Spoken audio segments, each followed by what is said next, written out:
Nous voici au palais du facteur Cheval à Haute-Rive. Donc rappelons que le palais du facteur Cheval a été construit par ce fameux facteur Cheval, tout seul, en l'espace de 40 ans, et que la question qui se pose bien entendu de savoir comment il a fait pour porter tout seul ces énormes blocs de pierre alors qu'il était lui-même un petit gabarit.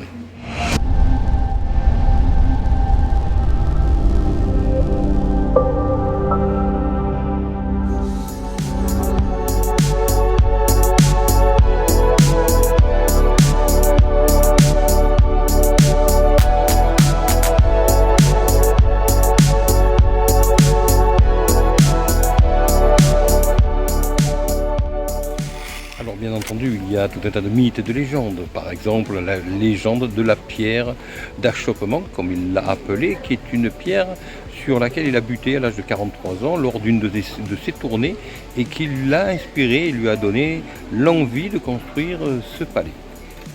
Donc comme on le voit, il y a énormément de visites, de touristes qui viennent admirer ce palais magnifique, et surtout très surprenant, mais de son vivant, il a été raillé, critiqué. On le traitait un petit peu d'illuminé, c'est-à-dire à l'époque on ne disait pas illuminé, mais on le traitait de fou. Le point culminant se trouve à 12 mètres de haut.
Je redescends donc à présent les marches de ce palais.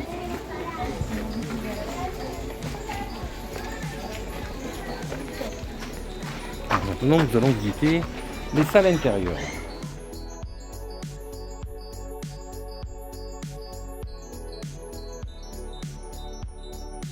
Voici donc ce que l'on appelle l'entrée du palais imaginaire. Alors, il y a peu de luminosité, mais on y voit quand même pas mal.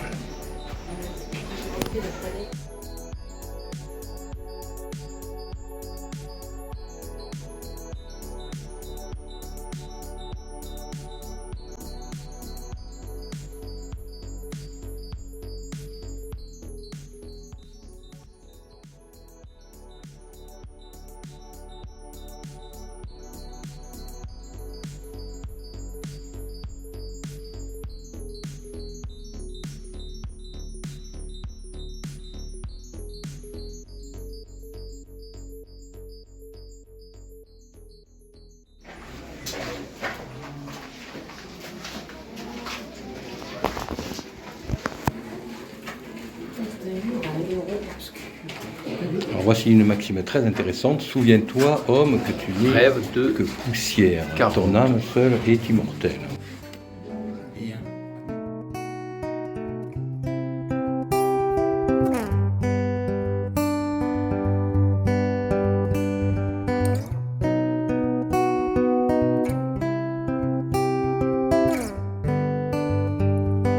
Ocean blue, I came home for you.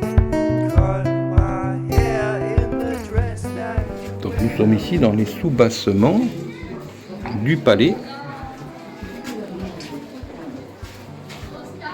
à l'intérieur duquel se trouvent des maximes philosophiques, de la même manière que certains rêves qu'il a eu notés. Ici, par exemple, là-haut.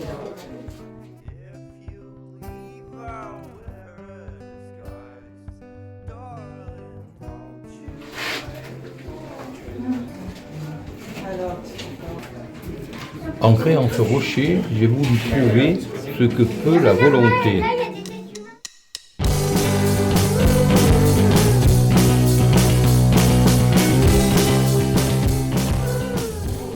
Ce qui est intéressant, c'est de lire ce qui est écrit autour de la vasque. Je vais donc me rapprocher. Ici, j'ai voulu dormir avec un R M à l'envers. Nous avons ici l'équivalent de 5 gargouilles à l'Occident, et si nous allons voir à l'Orient, nous en avons 2 et la porte qui se trouve à l'Orient. Alors si nous reprenons les choses, nous avons là-bas l'Occident, 5 gargouilles, de ce côté-là les 2 gargouilles, et donc la porte d'Orient qui amène ici sur ce petit réduit avec, on le voit ici comme par hasard, une ouverture qui amène donc ailleurs. Et donc en ayant franchi le seuil de la porte d'Orient, nous nous retrouvons dans ce nouveau monde donc que voici.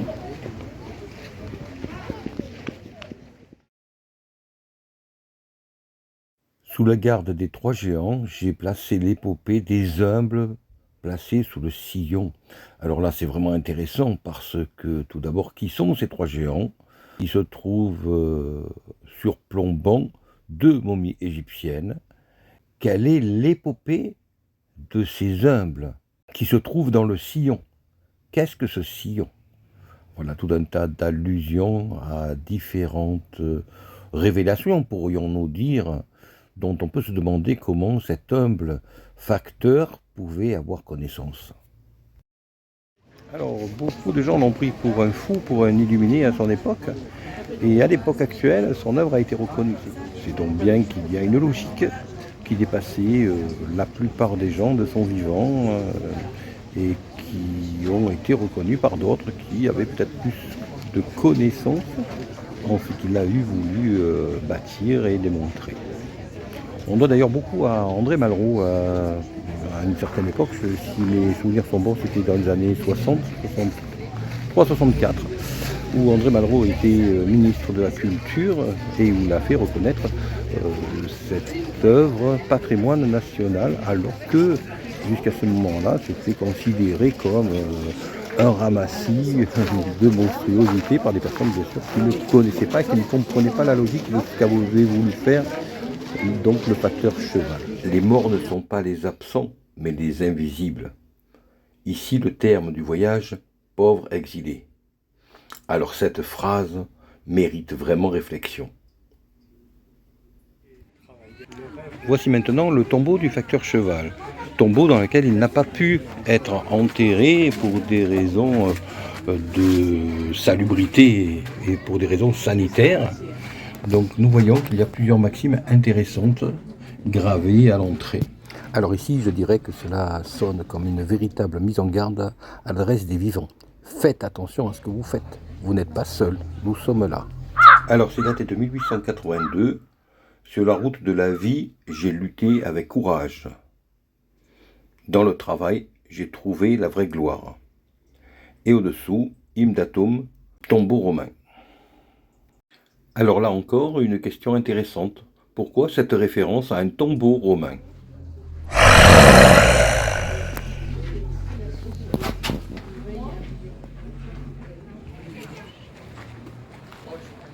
Il y a en permanence des pistes intéressantes, comme ici par exemple.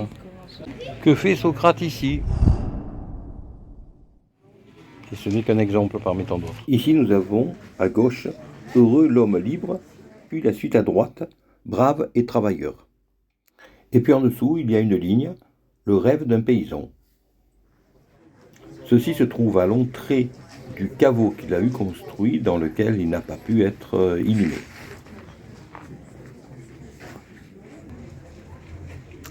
À la source de la sagesse seule, on trouve le vrai bonheur. Et ce qui est intéressant, c'est ce que l'on voit ici, qui pourrait être assimilé à un crucifix, mais nous avons ici deux serpents, deux oiseaux qui viennent boire à la source de la connaissance.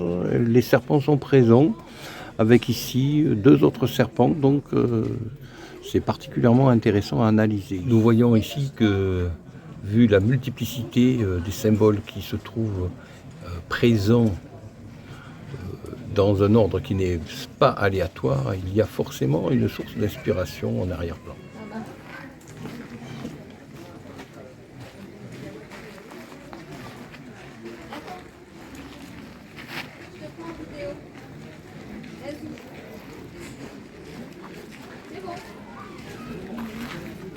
Revenons aux trois géants et ce qui les entoure. Au champ du labeur, j'attends mon vainqueur. Alors nous avons ici un endroit particulièrement intéressant. Nous avons trois colonnes qui représentent des géants.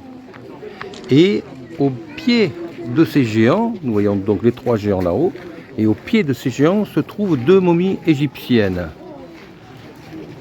que nous voyons donc ici. Et nous allons nous rapprocher de ces momies aux grands hommes, l'humanité reconnaissante. Ce qui veut donc dire que, surplombant une des deux momies, le facteur cheval fait l'éloge des grands hommes en qui il est reconnaissant de certaines connaissances qu'il leur doit. Et nous allons voir la deuxième momie qui se trouve à droite. Sous la garde des trois géants, j'ai placé l'épopée des humbles courbés sous le sillon. Il est donc intéressant ici de voir qu'au pied de ces trois géants dont nous parlions au début, il y a deux momies égyptiennes, qui sont ces trois géants.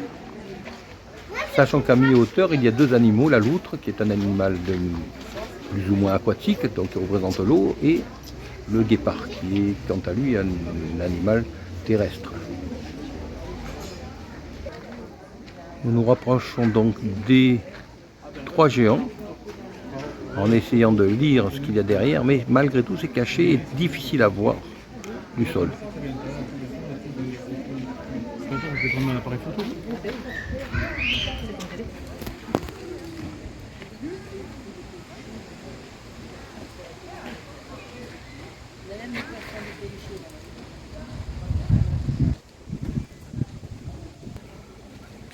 Et voici la même chose en sens inverse, en vue rapprochée.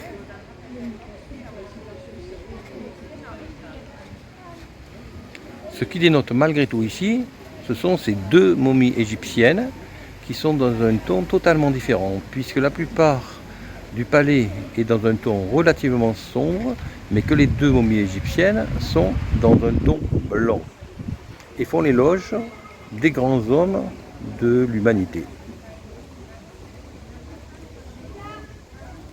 Notons également la présence d'un vase qui lui aussi est blanc. Il s'agit de ce vase appelé vase romain. Alors il est intéressant de noter le lien qui est établi ici entre la Rome antique et la civilisation égyptienne. Rappelons que la civilisation égyptienne, contiguë à la civilisation mésopotamienne, est considérée comme le berceau de l'humanité, ou en tout cas le berceau de notre humanité. Ces deux civilisations ont commencé à se développer approximativement en même temps, il y a environ 6500 ans. Toutes les deux ont développé ensemble leur système d'écriture.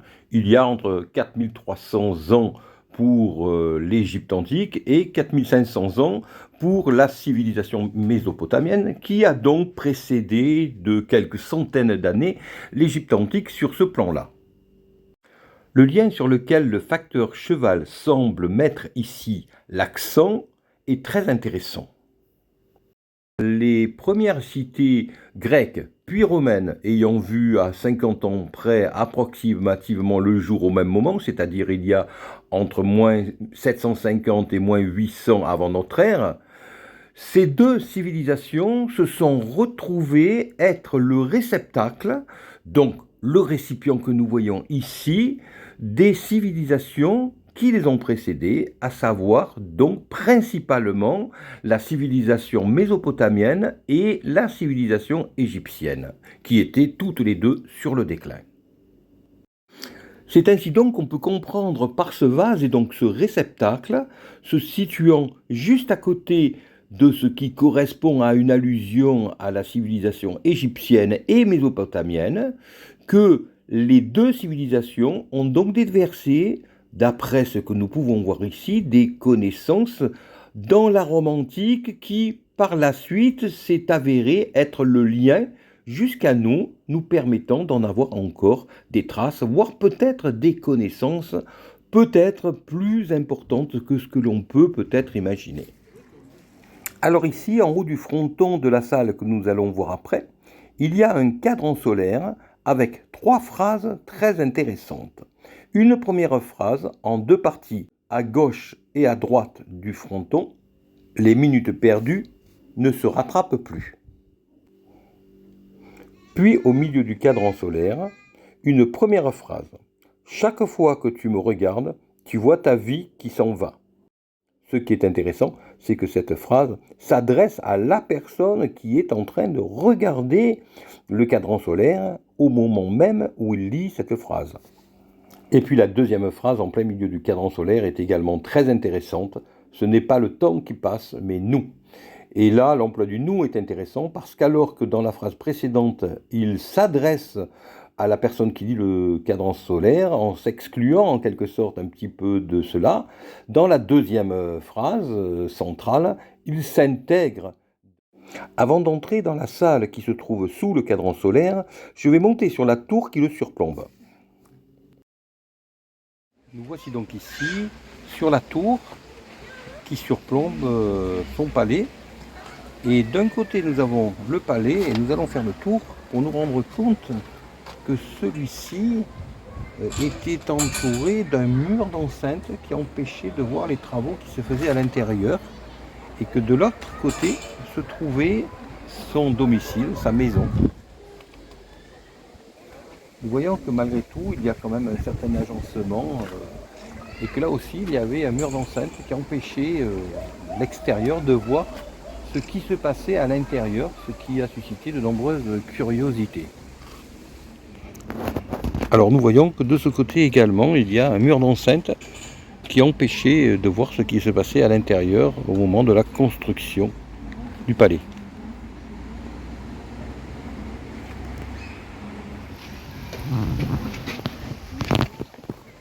Je vais donc à présent redescendre de la tour. Il faut quand même faire attention puisque les escaliers sont assez escarpés et qu'il n'y a pas grand chose pour se tenir.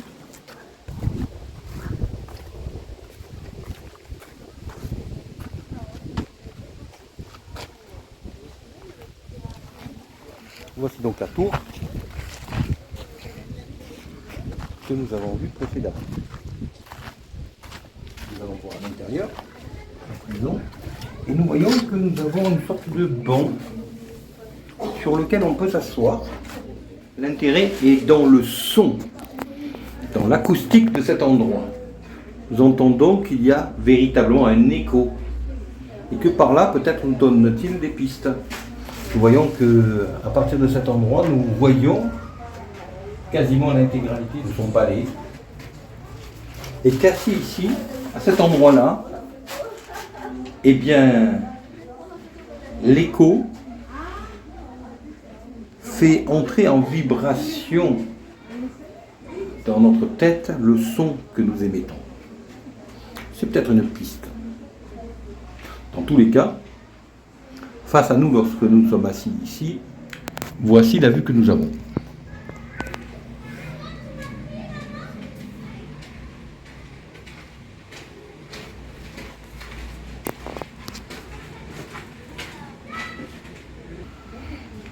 Alors nous voyons la différence de son qu'il y a.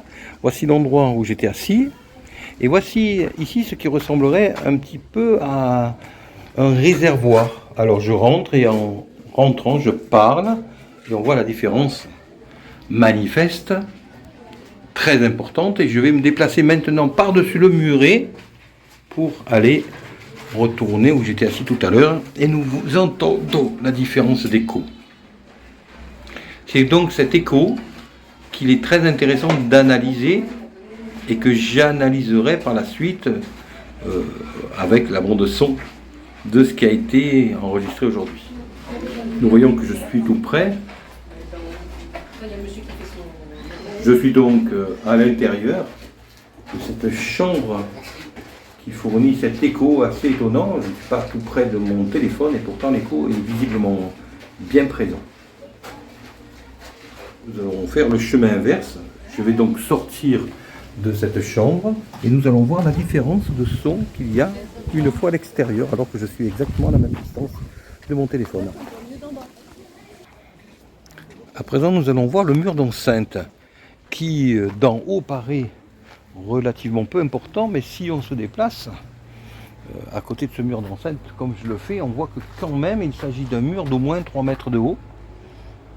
Et donc, il n'était pas possible de l'extérieur, surtout à cette époque-là, de voir quoi que ce soit de ce qui se passait à l'intérieur. Et c'est ce qui a fait tout le mystère. Parce que bien entendu, à cette époque-là, personne ne pouvant voir ce qui se passait, tout le monde était intrigué. Donc nous allons passer devant une des portes qui se trouve ici. Et nous voyons donc que la porte est relativement basse. Cela s'explique par le fait que le facteur cheval était de petite taille. Et que c'était donc une personne de petit gabarit qui a construit seul cette immense œuvre artistique, puisqu'il s'agit actuellement de quelque chose qui est considéré comme une œuvre artistique et non pas comme un château. Voici donc, comme nous le voyons, le mur d'enceinte. Nous voyons donc ce mur d'enceinte qui fait intégralement le tour de ce palais. Si nous revenons sur la façade ouest, de l'autre côté des géants, nous observons qu'il y a plusieurs allusions à différentes civilisations et différentes cultures. Nous avons ici un château du Moyen-Âge, du 8e, 9e siècle. Juste à côté, nous avons une maison carrée d'Alger, ce qui est donc une allusion à l'Orient. Et nous avons ensuite la Maison Blanche. Alors il sera intéressant de savoir à quoi correspond cette fameuse Maison Blanche.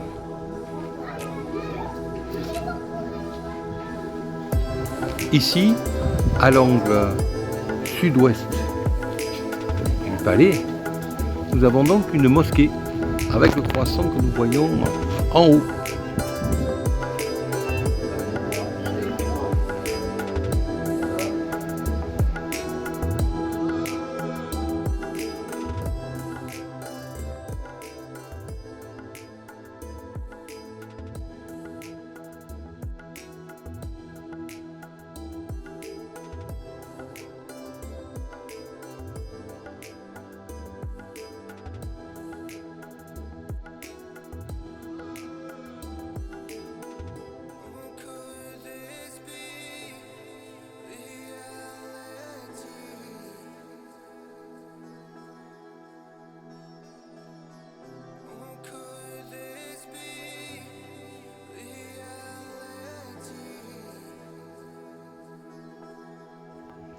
J'aurais tendance à penser que ce qui est écrit là-haut n'est pas fait pour être lu par les personnes qui se trouvent en bas. Ce qui est intéressant, c'est que les orientations ont été marquées. Nous avons ici le côté ouest, puis nous avons les différentes lettres qui marquent son nom, cheval avec un C, un H, un E, un V stylisé, puis ensuite un A également stylé, et puis un L avec ensuite sa date de naissance.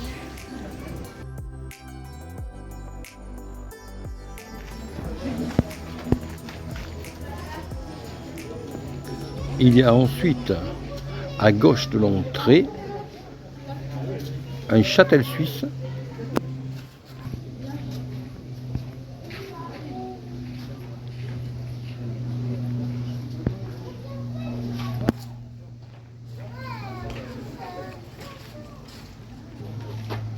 Et puis à gauche, un temple hindou.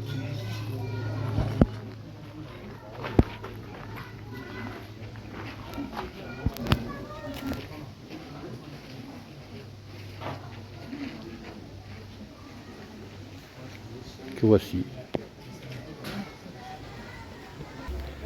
Et à gauche de tout ce qui ressemble à ces différents temples se trouve une entrée, ici, de laquelle nous allons nous approcher, où il est écrit « Galerie des sculptures au temps primitif ».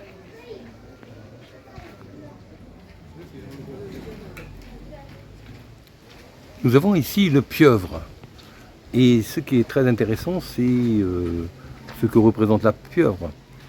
Ces fameux céphalopodes qui possèdent donc 9 cerveaux et qui posent questions concernant différents mystères que l'on peut se poser à l'heure actuelle. Voici donc le texte concernant la pieuvre. Il nomme nommément la pieuvre, pieuvre animal marin, gaulois. Réveille-toi, le Romain a passé par là. Le vent de l'énergie m'a soufflé votre génie. Voici donc un petit tour d'horizon de la façade ouest.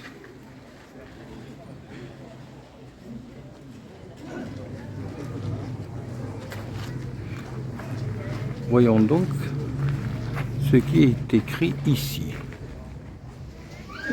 D'un côté, nous avons Ève écoute les serpents trompeurs. Au-dessous, nous avons Adam, Ève, le père du genre humain. Et juste à côté, nous avons le phénix des gallinacées. Alors bien entendu, on peut se dire que pour un simple facteur, il y a beaucoup de références bibliques. Et voici à présent une annotation intéressante. Cette merveille dont l'auteur peut être fier sera unique dans l'univers. Sur la façade nord, nous avons la maxime d'un songe est sorti la reine du monde.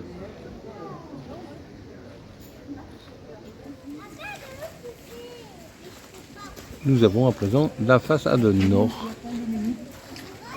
comme cela est écrit là-bas, avec en haut la mention « Travail d'un seul homme ».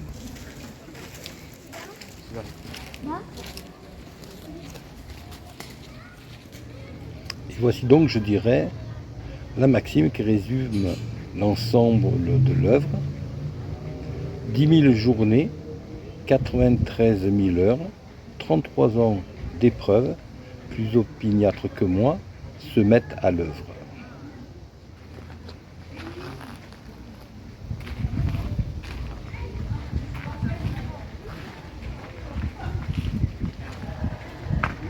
Ce qui est intéressant, c'est ce que nous voyons ici.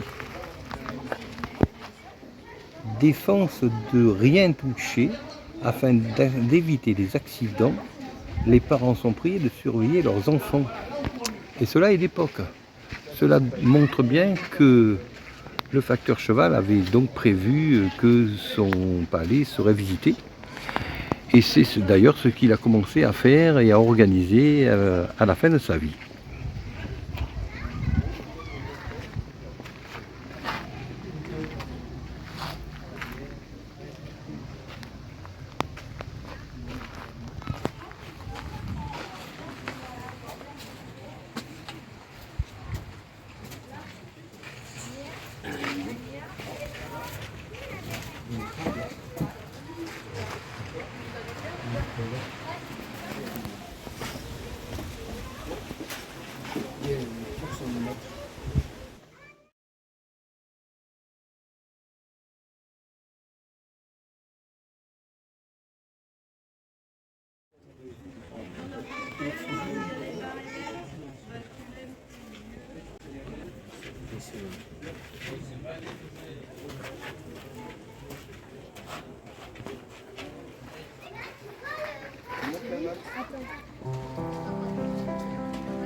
Voici donc la fin de cette visite du palais du facteur cheval.